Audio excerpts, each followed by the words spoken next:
quite easy to get out of your depth when you're talking about this kind of area. So perhaps I could begin by talking about the window I did for St Mary's at Iffley, because at least there I sort of feel I have my feet are sort of touching the bottom, as it were. So when I was invited to do that window, I started by doing that little paintings on the wall behind me, where I showed sort of Christ on a crucified, as it were, on a tree, but then the tree almost immediately became a flowering tree, and I found I was putting a sheep beneath it and a river flowing down towards the font in the church.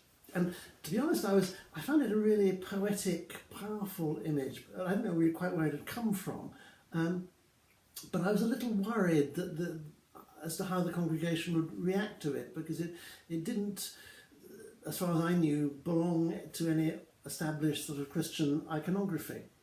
But then I took these boys away with me on holiday to Rome, and we went, while we were there, into the 12th century church of San Clemente, which is, as St Mary's is a 12th century church, and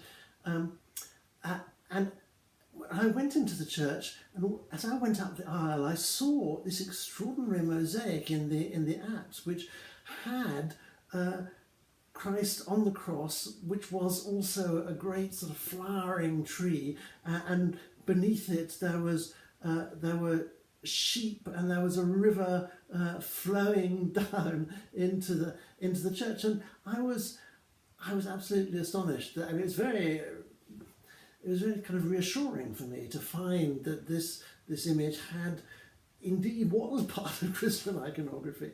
But at that stage, I had no idea how deep a part it was. But a couple of years after the congregation liked the image, and so I went on and made the window. And a couple of years after it was installed, Dr. Christopher Irvin, a sort of theologian at Canterbury, who was writing a book that was called Cross and Creation in Christian Art and Liturgy. He came to see me to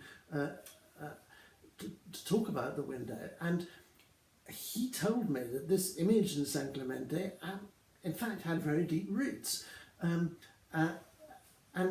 he in his book he traces it back first of all to the vision of Constantine, and when he sees the cross just before the Battle of the Milvian Bridge, and then his mother Helena went to Jerusalem and extraordinarily found in a sort of cistern beneath the temple of Venus pieces of a cross and the titulus that said Jesus of Nazareth, King of the Jews. Now, we tend to think this must be just sort of fanciful and so on. You know, Erasmus, once said that if all the pieces of the true cross were put together, there'd be enough to make a forest. But in fact, there is an account by a pilgrim called Egidia who went to Jerusalem in the 4th century, not long after this discovery had been made and the martyrium had been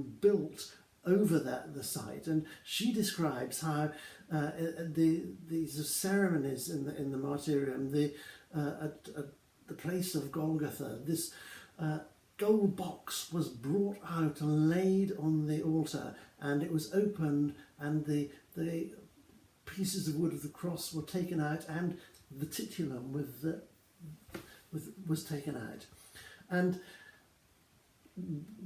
we're told by one of the church fathers that Cyril of Jerusalem, that the tiny little fragments of these crosses were sent to churches all over Europe, and they were often encased in great jewelled golden crosses, and liturgies began to develop in which the cross and the resurrection, the crucifixion and the resurrection, became part of the single story of redemption, of a new creation. And quite quickly it began to be represented as a tree of life, as the cross became associated with the tree of life in the book of Genesis, and the tree of life as it appears in the book of Revelation.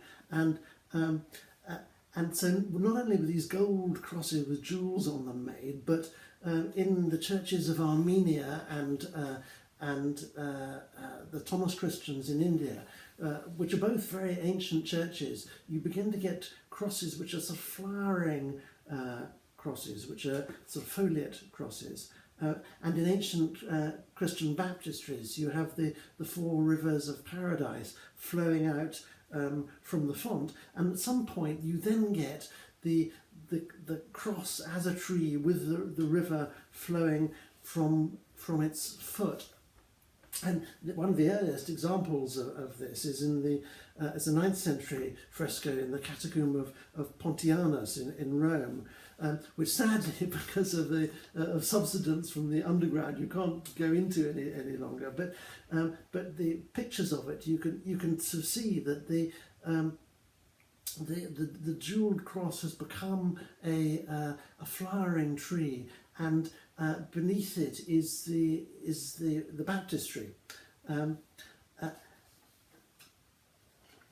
This goes on then in you see roughly the same date you see in St John Lateran in Rome. There's the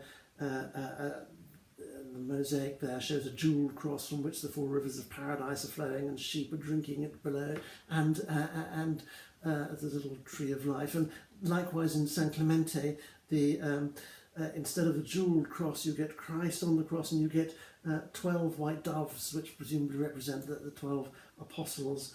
And the tree of life is filled with animals and birds.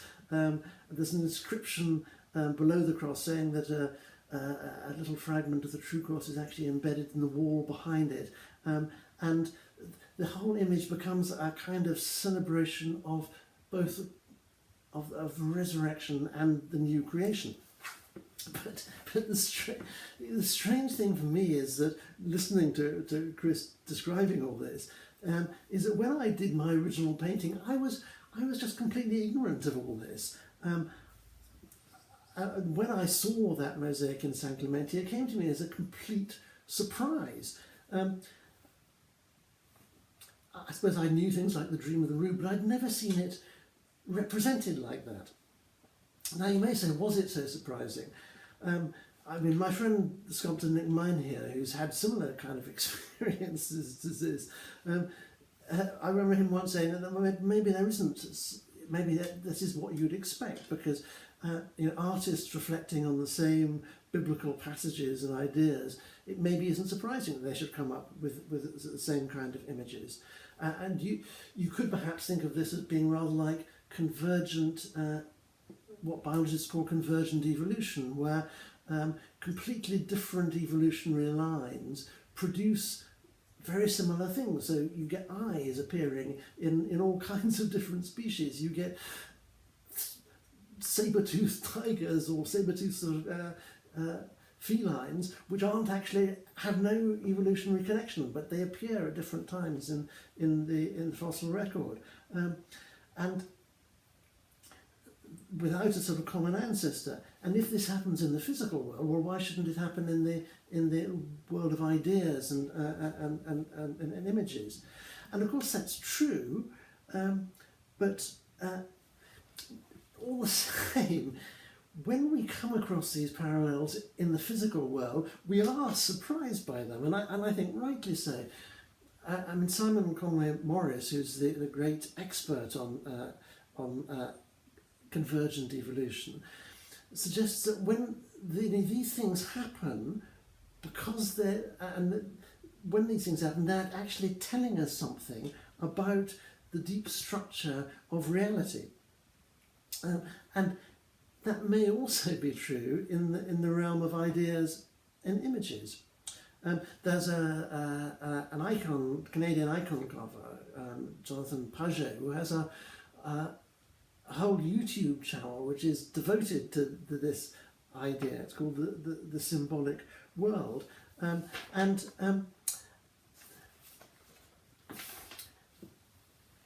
the question I suppose it raises is are we, as it were, inventing these things, or are we, in a way, discovering them?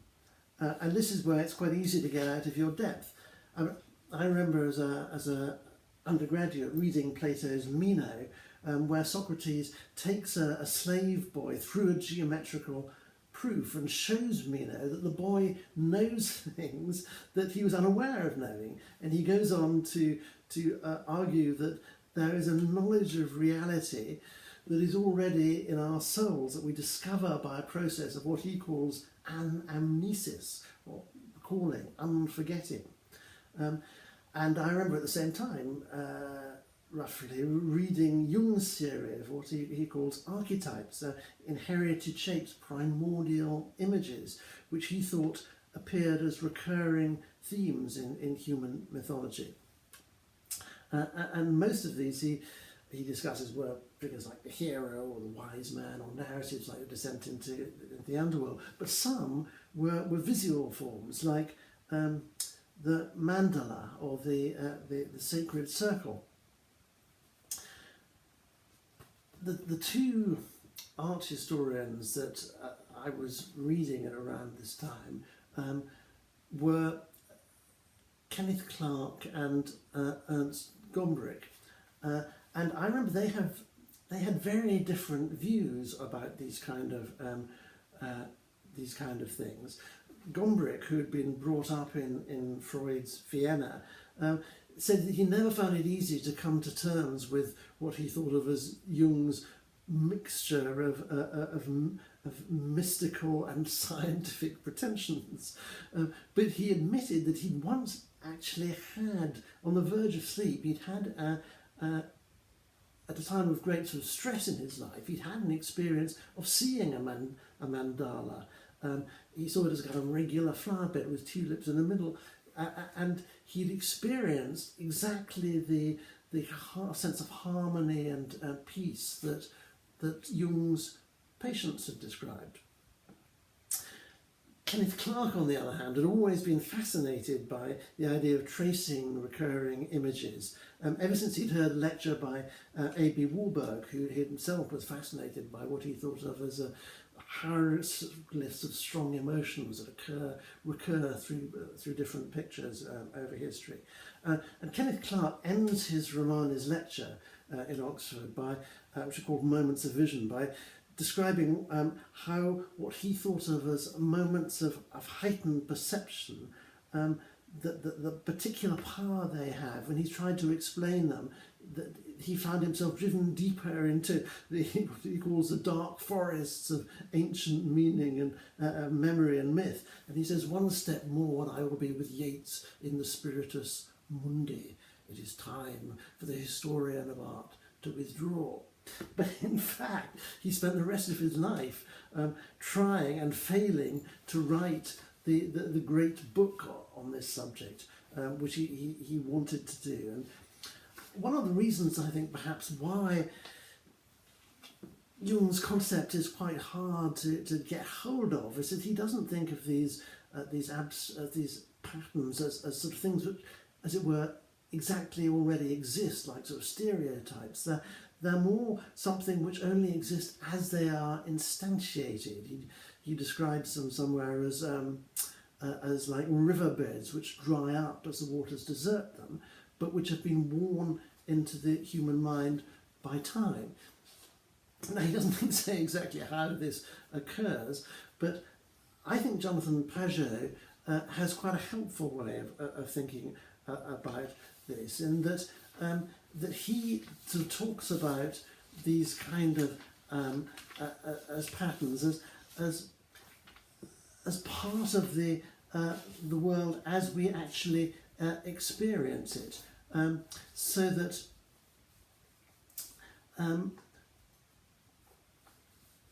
these symbolic meanings are not something, as it were, that we impose on the world, but sort of properties that we discover within it, and that. And I think that's quite a helpful way of thinking, because the world as we experience it is actually full of natural metaphors. when we ascend a mountain, we progressively see more of the world. So it's natural to associate mountains with divine revelation. And in fact, that's actually recognizing an aspect of how we experience them. And likewise with trees. Because they outlive us and live for hundreds of years, if not thousands of years. There's a tree in Iffley churchyard which is 1,000 years old. They are natural symbols of an underlying order in the universe. There's a wonderful poem by Yeats, W.B. Yeats, where he describes a chestnut tree as a great rooted blossomer and says, "Are you the leaf, the blossom, or the bowl?" Because trees, of course, have their trunks, their branches, their leaves, their flowers are all different, but are all part of a pattern that therefore is a kind of symbol of an order which we discover in the world. But beyond that, they are also, of course, symbols of life. They provide us with shelter, with fuel, with fruit. They provide the air we breathe. So it's natural to associate them with life, and again to experience this as it's just part of a fundamental aspect of how we experience the world. And if that is the case, then it might not be so surprising to discover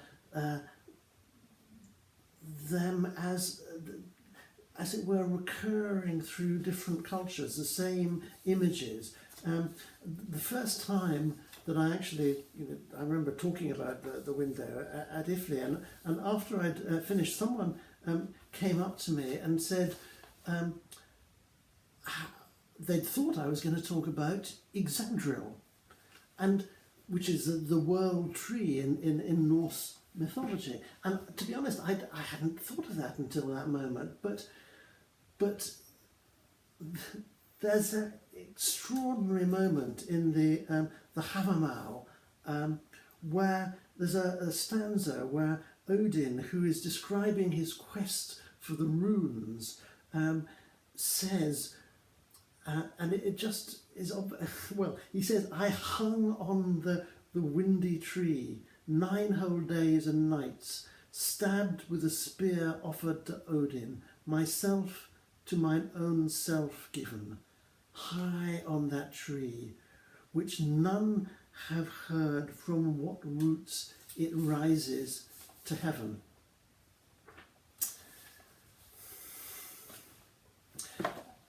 Of course, what's true of trees is also true in a sense of water. All human life depends on water, coming down from heaven, welling up from the ground, flowing out in rivers. In the Genesis story, the rivers of paradise flow out from the Garden of Eden. In the book of Revelation, the river of life flows amid the trees of life, whose leaves are for the healing of the nations.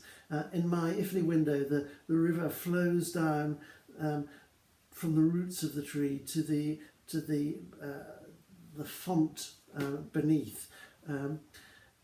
And in San Clemente, the rather wonderfully, the symbolism actually seems to extend to the whole building, so that when you go from the 12th century church down beneath it into the 6th century church, and then beneath that into the 4th century, and right back down into the 1st century, all the layers underneath the church, you begin to hear one of the ancient rivers of Rome flowing through the foundations of the building.